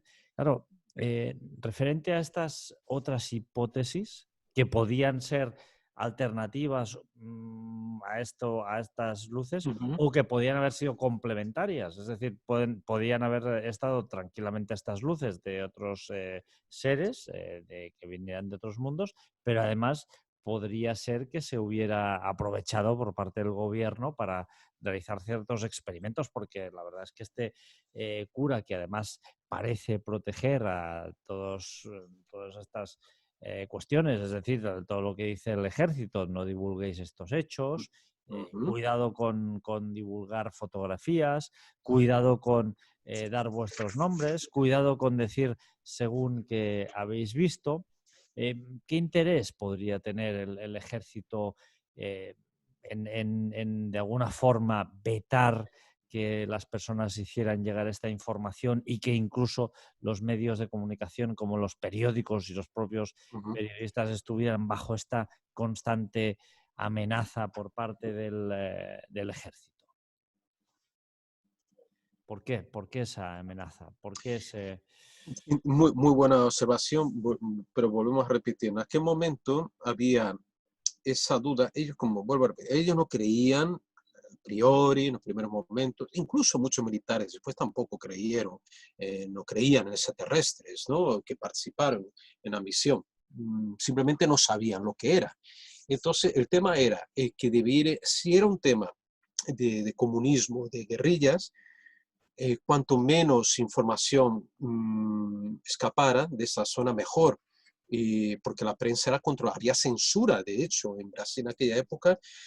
Yo cuando empecé a trabajar allí ya como periodista ya estaba prácticamente terminando la censura militar, pero existía censura y más en el año 77. En muchos periódicos tenían que ir también a Brasilia o a Río, a São Paulo, al DOPS también, para verificar si esa información les convenía o no que saliera, ¿no? Entonces, claro, ese control era ya por las características mismas de la dictadura militar establecida. Pero también hay otra cosa interesante. vamos a hacer un poco de abogados del diablo contra nosotros mismos, contra nosotros ufólogos, nosotros que creemos que existe algo extraordinario ahí que no es terrestre. Supongamos, y hay que plantearse siempre así, amiga Arturo, y eso lo hice también con el caso de Rivalino Mafra, que al final no fue una abducción extraterrestre y fue sí un asesinato muy terrestre, ¿no? El caso de Rivalino. Entonces, tenemos que buscar ser neutrales. En este caso vamos a pensar que había agentes extranjeros allí. Bueno, había, como hemos dicho, el Alfredo de la O, este cura, pero ya llevaba tiempo en Brasil y fue desplazado aquí a la región. Había más personas, había más extranjeros. Según Velaydia, yo le pregunté, Velaydia, había gente de fuera. Mira, lo que yo noté era gente, básicamente eran militares que venían del sur, por el acento del sur de Brasil, pero yo no vi gente que hablara inglés u otro idioma extranjero. Sin embargo, fuera de Colares, en Vigia, Viseu, sí que algunas personas, pero muy pocas, vieron algún tipo que hablaba un idioma desconocido para ellos, que a lo mejor, claro, ellos no sabían lo que era inglés o francés, de aspecto extranjero, gente alta, rubia. Pero ahora te voy a contar, dentro de esa escala de gente, haber extranjeros allí, que no sabemos si eran extranjeros que estaban haciendo experimentos o eran extranjeros que simplemente controlaban la situación. Había una mujer que llamaban la mujer de los peces, a mulher dos peixes. Esa es una de las historias más extrañas que a mí me ponen los pelos de punta cuando lo leí por primera vez en el libro de nuestro querido amigo Daniel Reviso, que me abrió las puertas, como vuelvo a repetir, a toda aquella región. El tema es de poner los pelos de punta. La historia es así. Un día aparece en una de esas islas que dan a la desembocadura del río Amazonas, que ya te contaré porque no habrá tiempo, pero estuve investigando una isla de Marajó también, casos inéditos que lo recogí por primera vez y que seguramente habrá muchos casos inéditos en toda aquella región que jamás saldrá a la luz si alguien no va por allí a investigarlos. Aparece una mujer en estas islas, una mujer bajita, rubia, 1,50 m solo. Esta mujer tenía nacionalidad suiza, y ahora te contaré por qué se sabe de esto. El pasaporte era inglés y sin embargo residía en París. Esta mujer era muy rara, ojos azules, rubia, pero bajita, joven, era una mujer joven. Y esta mujer llega allí, no sé en qué idioma hablando, posiblemente hablaría portugués, a lo mejor vendría de la Guayana Francesa, ojo, eso ya es una especulación, pero por lógica podía ser que estuviera en la Guayana Francesa y supiera portugués. Y esta mujer viene y quiere comprar una isla entera, una isla no muy grande, que se llama Ilha do Meio, Isla del Medio. Se persona allí y entonces esa isla estaba habitada solo por 8 familias de pescadores. Ni luz, ni agua corriente, nada, todo selvático, una isla selvática en medio de una desembocadura que hay miles de islas. Bueno, ¿y qué demonios buscaba allí aquella mujer? Y solita ella, a priori. Entonces esta mujer dice, mira, la gente no quería salir de allí, pero ella le hace una buena oferta de dinero, suelta dinero metálico, les dice, lo único que tenéis que hacer, yo os pago esto, pero por la tarde no quiero ver nadie más en la isla. La mujer se establece allí y a partir del momento que esa mujer se establece, empiezan a aparecer luces, pequeñas luces, muchas de ellas, moviéndose sobre esa isla que ya tenía alguna fama de misteriosa. Siempre que la mujer estaba allí. Entonces ella se va, pasa una temporada allí en la isla y decide viajar y se va. Y solo aparece, creo que al cabo de 6 meses se reaparece por allí. Y de esta vez que ya reaparece, vuelve con, algunos dicen 12, otros dicen 20 hombres, todos de aspecto extranjero y vistiendo como ropas de antiguamente. Ropas de antiguamente. Esa es la información que hay. Esta mujer, ya antes que apareciera este hombre, ella iba al mercado de una pequeña población que había enfrente a la isla y compraba cada semana entre 100 y 200 kilos de pescado. Pero ella sola, entonces eran los mismos pescadores que se lo llevaban en barcas y se los entregaban el pescado a esa isla. Y entonces, ¿qué pasó? Un día esta mujer, y siempre que ya estaba allí, las luces. Un día esta mujer estaba allí, vienen policías, no sé si eran policías civiles o militares, van a la isla y le dicen, véngase con nosotros, le vamos a llevar a comisaría. Se la lleva a la comisaría y es cuando descubre lo que te conté al principio, el pasaporte inglés, nacional suiza, que reside en París. Y le pregunta, bueno, ¿y qué usted hace allí? Y tal, no, es que yo me gusta estar ahí solita, me gusta estar solitaria. De hecho, ella se quedaba desnuda, decían que la veían desnuda por la isla. Y como no consiguen sonsacar nada más de esta mujer, bueno, vuélvase a ir a la isla. Pero claro, ya el tema era tan escandaloso con estos hombres que aparecieron que la última vez que la ven allí, bueno, vuelven, hay esta vez ya policía militar y se la llevan a Brasilia. No sabemos si la torturaron o no, pero esta mujer confiesa, descubren que su pasaporte era falso. Su nombre era, déjame ver si tengo aquí apuntado el nombre de esta mujer, es una cosa muy rara. Esto lo descubre o lo cuenta Vittorio Peret, que era también una de las personas que participó en estas misiones. Sí, me parece que era Elisabeth Quimine Berger. ¿Puede ser? Aquí yo lo tengo apuntado como Elisabeth Kemener, o Kemener, o algo así, era el nombre de ella. Su pasaporte era falso y pertenecía a una polaca que había fallecido en el 39.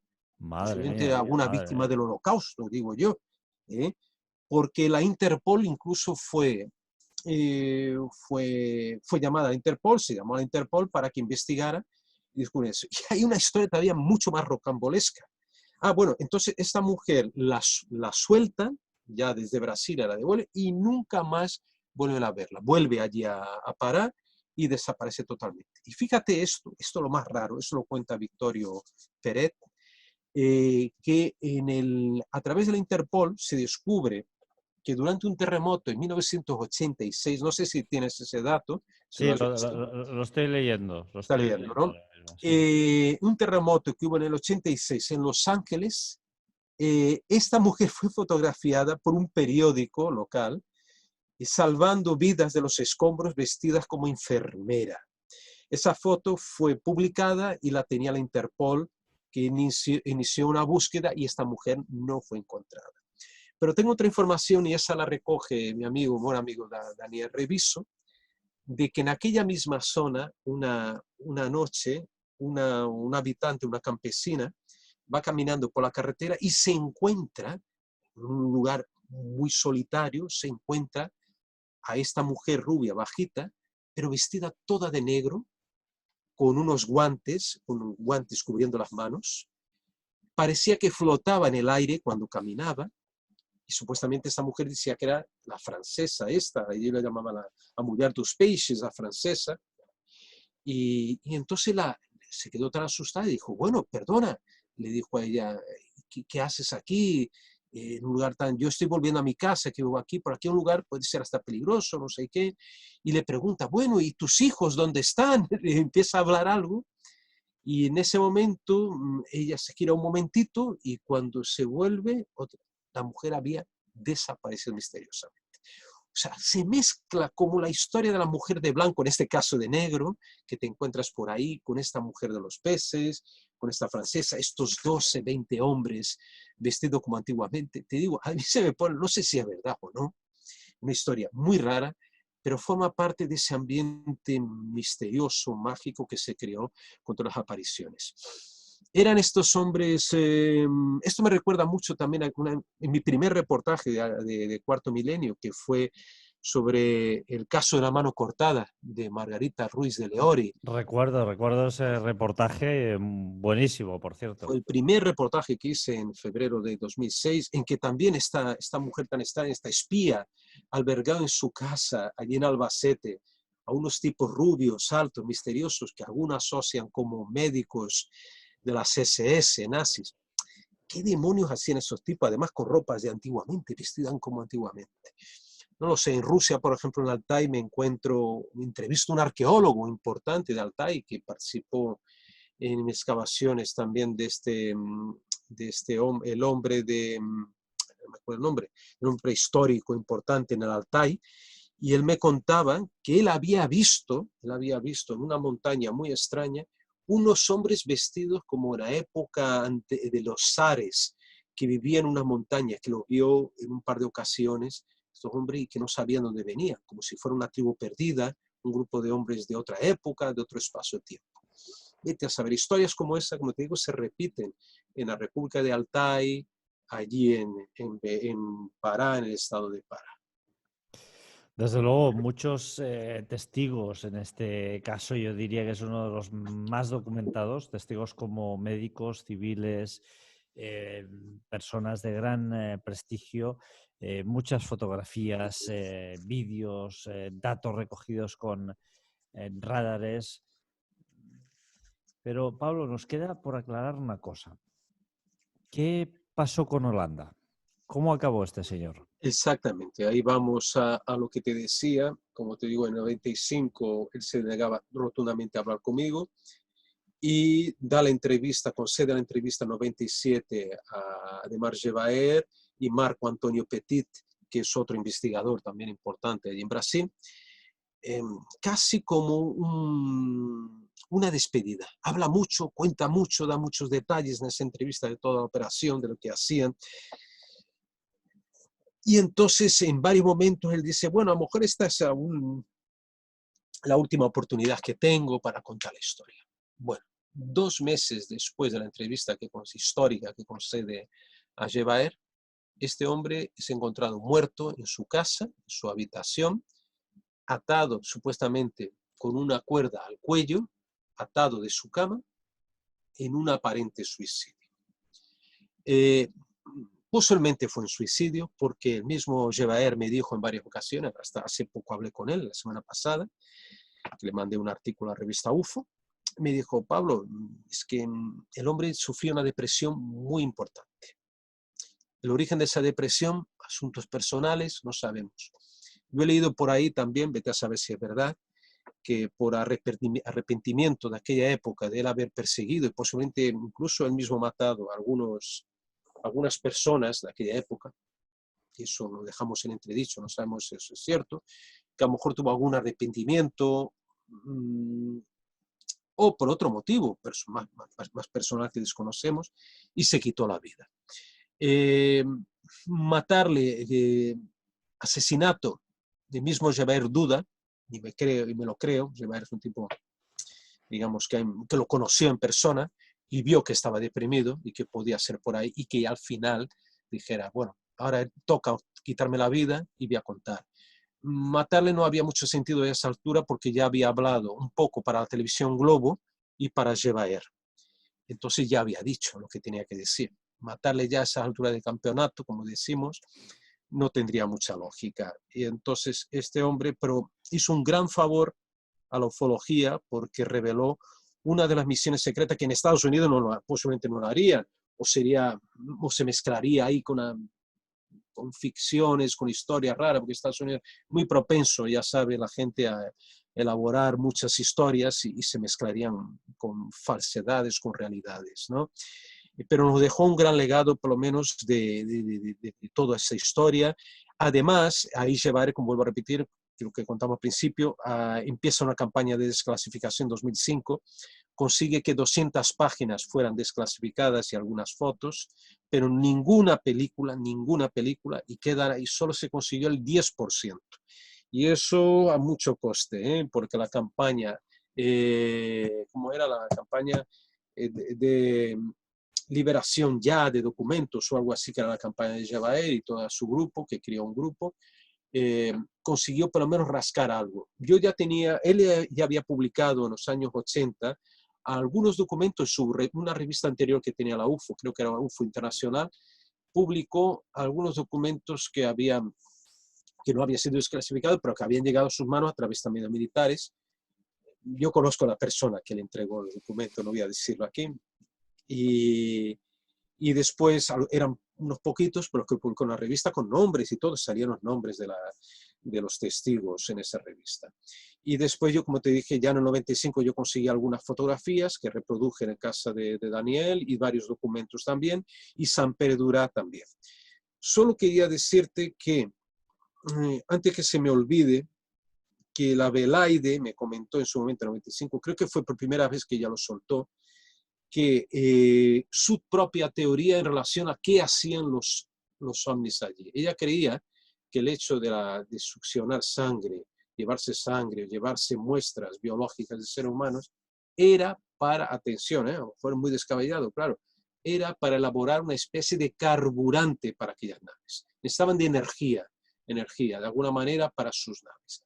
Ojo, que esto es muy curioso, porque tanto lo que dice a lo mejor el mismo Wiranger y la Belaide, si vamos a buscar un poco más a fondo las teorías de Salvador Freixedo, recientemente fallecido, no queda, ellos no conocían las teorías de Salvador Freixedo o incluso de John Keel, ¿no? John Keel. El tema es que estos seres vienen realmente a absorber esta energía. Y si es así, Freixedo no estaría tan desencaminado, ¿no? En este caso. Bueno, todos conocemos el famoso libro La granja humana, ¿no? Y de hecho, no solo Freixedo, sino que muchos investigadores apuntaron a esa misma circunstancia. Uno de ellos, Andreas Faber-Kaiser, que él decía siempre que esos seres no venían a hacer nada bueno en el planeta Tierra. Y de hecho, pues bueno, Holanda fue al final una víctima más seguramente de esta operación, de la operación Plató, pero hubieron, y curiosamente, ¿no? Hubieron esas dos muertes que además fueron mujeres, las dos, curioso, ¿no, Pablo? Que fueran las dos Sí, eso es otro mujeres. dato curioso, que la más parte de las víctimas eran mujeres, ¿no? Y tengo que también decir que, aunque lo dijimos en pasado, que estos fenómenos siguieron ocurriendo. La misión Plato, vamos a definir, fue un periodo muy corto, fue entre septiembre, si no me equivoco, y diciembre del 77.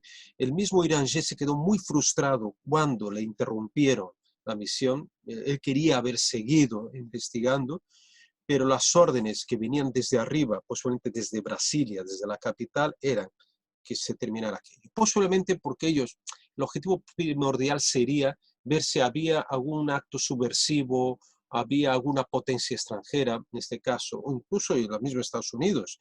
Pero la opinión de todos era que aquellos no eran naves convencionales, estamos hablando de meteorólogos, como fue el sargento Flavio Freitas Costa, el mismo Eranger, que había sido piloto.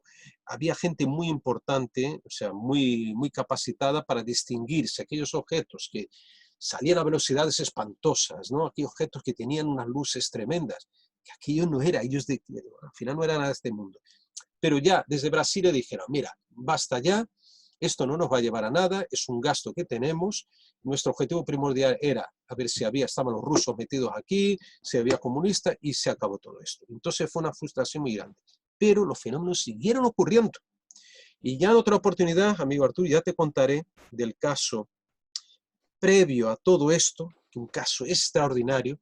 Yo tuve la oportunidad de localizar a una de las víctimas, el caso de la isla de los cangrejos, la isla de los caranguejos, que fue el precursor de todo esto, en el año, me parece que fue un año antes, en el 76. Y después ya te hablaré de otros casos que investigué, que del año 81-82, donde estuvo Jacques Vallée y Bob Pratt, en plena selva, en el estado de Maranhão, la región de Parnarama, en que murieron otras personas, o sea, siguieron ocurriendo. Fíjate que no sé si están en Luces de la Muerte, yo mismo cuando voy a la isla de Mosqueiro, que está ahí en la región de la Bahía de Sol, toda esa región donde hemos hablado, que yo entrevisto allí a una enfermera llamada Rosilene Valois da Silva, que ella vio en el 84, fíjate cuántos años, ya había pasado bastante años, desde el 77, claro, ella vio un cilindro volador, me lo dibujó y todo, un cilindro volador que volaba también en vertical y horizontal, y girando sobre su propio eje. Esto me lo cuenta esta chica, esta enfermera, en el año 95 y ella lo ve en el 84. Yo voy a Soure, a la isla de Marajó, un lugar misterioso, una isla gigantesca, como te dije, tamaño Suiza, cubierta al mar parte por pantanos, y que ahí había una civilización gigantesca, los marajoaras, que lo llamaban los egipcios de América. Ahí estamos viendo también temas arqueológicos. No quiero entrar todavía en esto, vamos a ser un poquito superficiales, pero ahí había una gran Sí, civilización. Yo fui para investigar esa historia. sí que está el caso, recogido de Silvia. De Esta, hecho, ¿no? sí, De sí. Rosilene de- Balbuena Silva, ¿no? Es que Esta chica. me sonaba mucho porque recordaba, no recordaba el dibujo, pero sí una fotografía. Y de hecho, sí te estás tú junto a ella aquí Con en un, una fotografía con un Volkswagen ahí de con un Volkswagen Qué grande. cucaracha. Qué bueno, qué bueno. Ahí tomando apuntes. Pues en la isla de Marajó yo cojo un ferry. No, primero voy en avioneta, después vuelvo en ferry. Cojo una avioneta que quería sacar unas fotos aéreas de la isla, que es espectacular.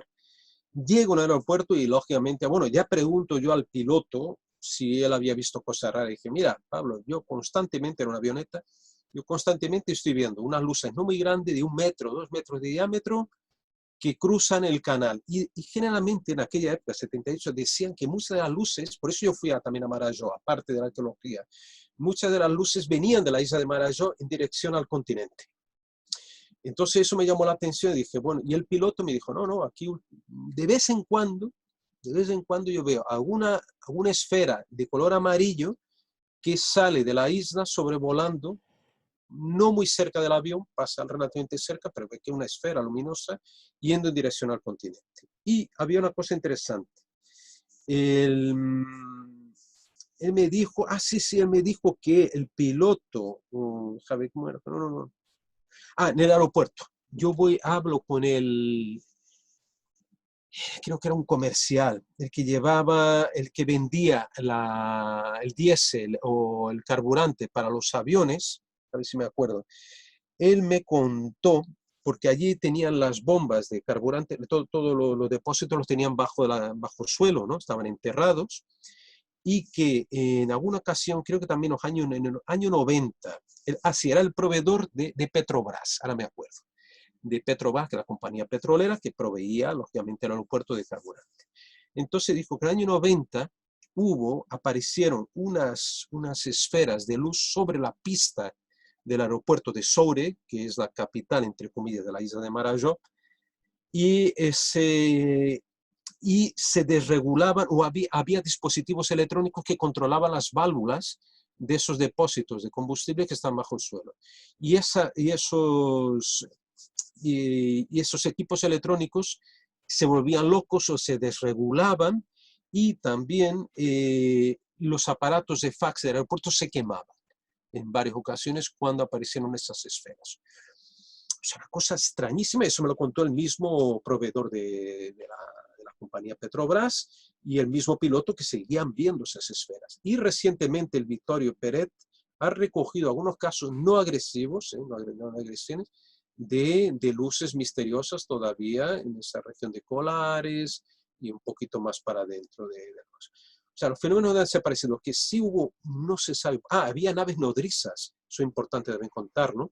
Naves nodrizas gigantescas, y que ahí se filmaron otras naves menores adentro. O sea, que decir que esos experimentos de los Yankees, de la CIA, ya es muy complicado. Estamos hablando de naves de 100 metros. Otros que son todavía más grandes, 300 metros. Se hablaban naves, 300 metros, donde salían otras de dentro. Ya, sí, ni hoy tienen capacidad de hacerla. Imagínate en aquella época, 77, ni los rusos ni los americanos.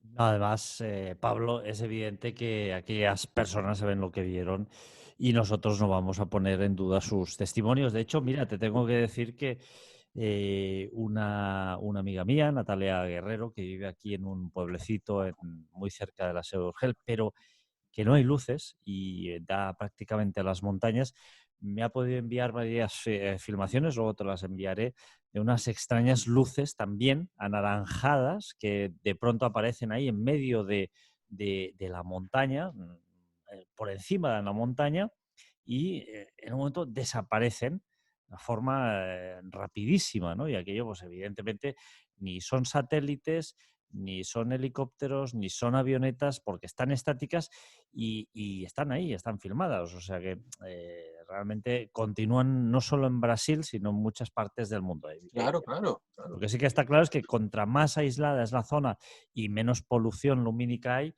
mucho más fácil, pues evidentemente, de avistar todo este tipo de luces que continuamente, y a fecha de hoy aún, en 2020, surcan los cielos sin una explicación. Bueno, nosotros los omnólogos o ufólogos, llamémosle como queramos, Ujú. sí que tenemos muy clara la explicación, y es que cuando miramos al cielo y vemos toda esa inmensidad, no podemos dudar de que ahí, en ese vasto e infinito universo, un universo, por cierto, compartido, seguramente hay muchas otras razas y otras especies.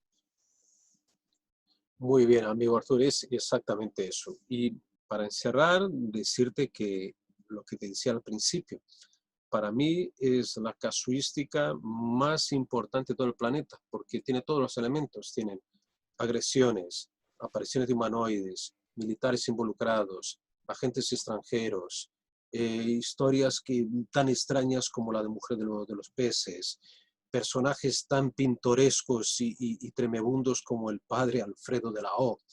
¿Qué más se puede pedir de todo esto? Es posiblemente en conjunto, ¿no? Y yo diría una cosa que sería, a pesar que les da igual, a los escépticos o negacionistas, como dice nuestro amigo Iker, ¿no? Que sería muy bueno que fueran ellos a terreno, a hablar con la gente, pero yo creo que les da igual, con tal de negar, ¿no? Puedes presentarle elementos con historias como estas que, pobrecillo, yo digo, son unos pobres diablos que están intentando negar lo que está ahí, lo que es evidente, como en este caso, ¿no? De Operación Plato y apariciones del vampiro extraterrestre de la Amazonía. Pues así es, Pablo. Oye, un día tenemos que hablar del caso de las máscaras de plomo. Tenemos que decir a todo el mundo que hoy es domingo y hay algo muy importante los domingos en la televisión, que hay un programa muy importante que nadie debe perderse. Y bueno, son las 10:20 de la noche y no creo que tarde mucho, es Cuarto Milenio, ¿eh? Pablo, oye, por cierto, felicidades por tu gran trabajo, no solo el tuyo, sino también el de Iker, de Carmen, de todo el equipo, porque habéis logrado algo que habéis ido plantando esa semillita, y esa semillita al final se ha convertido en algo pues que vemos muchísimas personas, que es ese gran programa Cuarto Milenio, y desde aquí pues también felicitaros a todos vosotros. Muchísimas gracias, querido amigo. De hecho, dentro de un ratito hay un tema mío que ya veréis ahí en breve, ¿no? Pues lo veremos, lo veremos. Pablo Villarrubia, uno de los históricos del GIFET, con sus boletines manuscritos y enviados Es por verdad. el método tradicional de correo de toda la vida. Lo podéis encontrar en Twitter, en su cuenta P-Villarrubia, y también en Instagram, Pablo Villarrubia Mausó. Por favor, no dejéis de seguirle, porque la verdad que se aprende muchísimo con un investigador como Pablo, que siempre, siempre pisando el terreno y de primera mano entrevistando a las personas que han vivido estos, estos eventos tan extraños, que para nosotros pues no lo son tanto. Pablo, muchísimas gracias. Gracias a ti, amigo, también por prepararte tan bien esta entrevista. Realmente te has documentado y con tu magnífico cuaderno de campo que llevas con esos dibujos tan bonitos que tú dices que no, pero que a mí me encantan, ¿eh? Después que me mandan, a ver si cuelgas yo creo que has colgado, ¿no? En Twitter, en alguna cuenta, cuelga esos dibujos después cuando salga el reportaje, esta entrevista. Así lo haremos, Pablo. Muchísimas gracias, como siempre, y hasta la próxima. Hasta luego, amigo. Hasta luego.